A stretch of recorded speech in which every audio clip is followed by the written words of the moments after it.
Who here is sick of all the budget cuts? We pay more for less education, less services, okay? And what if I told you that weed is our solution to this problem? This brings me to my proposition that legalizing cannabis will improve the financial problems that plague our economy. How so? For those of you who don't know what cannabis is, it's weed, pot, Mary Jane, whatever you want to call it. It is a plant that is used for medicinal and recreational purposes. It contains minimal levels of THC, tetrahydrocannabinol, which is a psychoactive molecule that produces the high associated with marijuana. Now I bet you are all thinking, how the heck can a drug improve the economy? Simple. It can help in 3 ways. The first way is by generating wealth through selling and producing it. Secondly, by providing people with jobs. And lastly, by ensuring a safer product. Okay, my first claim is that selling and producing cannabis will increase the wealth of the economy. One way to generate wealth would be by taxing the sale of cannabis.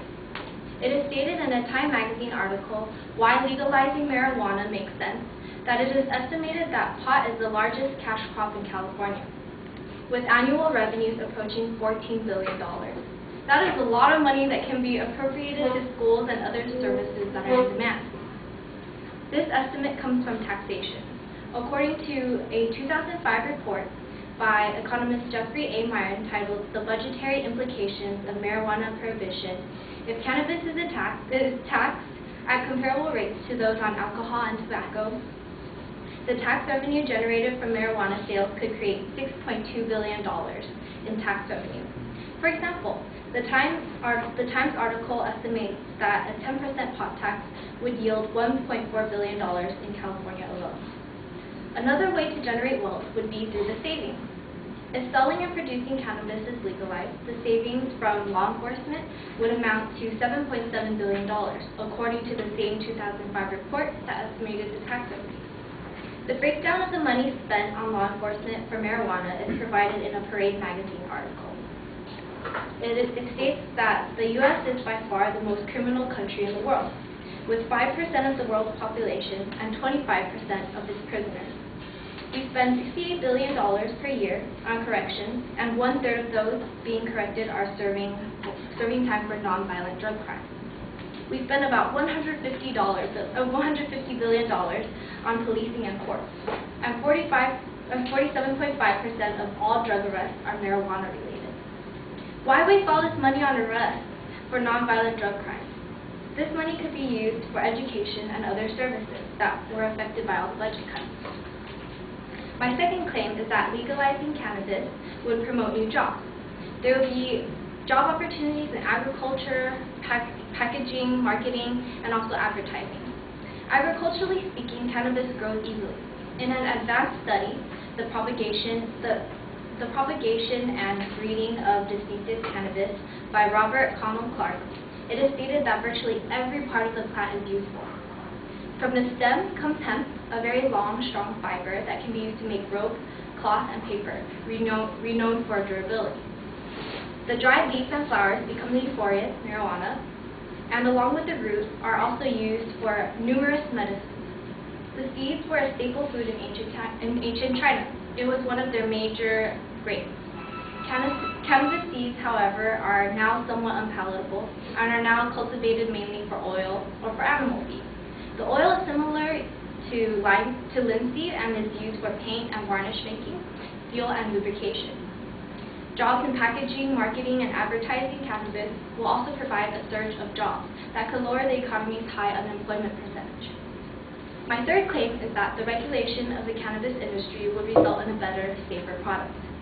Many organizations have already taken the initiative to promote a better and safer product. One would be the CRH campaign for the restoration and regulation of hemp. It has submitted a petition for the Cannabis Tax Act, CTA, which seeks to reform marijuana laws by regulating and taxing adult sales, licensing the cultivation of the drug for sale in an adult-only business, allowing adults to grow their own farms to grow industrial hemp without license, and letting doctors prescribe untaxed cannabis to patients suffering from a variety of illnesses and injuries. Other safety precautions include ensuring the purity and measurements, which could be sold in terms of type and potency.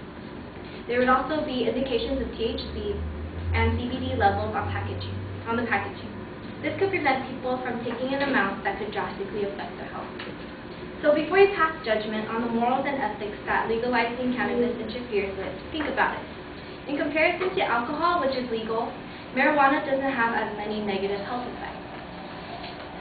Yet, alcohol is still legal and is still in demand regardless of the negative health effects it has on people. In my opinion, marijuana just has a bad reputation. I'm definitely not saying that I endorse the use of it, but I do believe that the legalization of cannabis could result in more money for our government, new jobs, a better product, but ultimately a better economy. Thank you.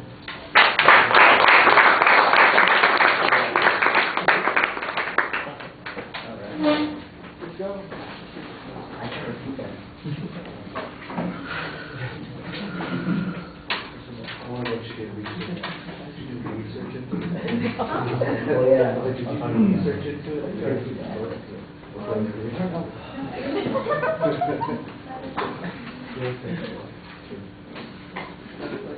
Maybe like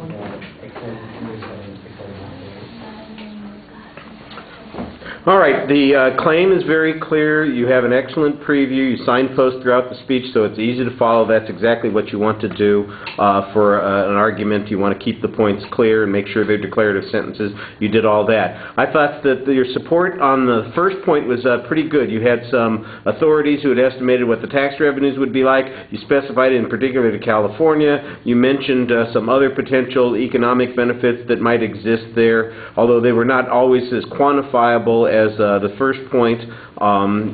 They were okay,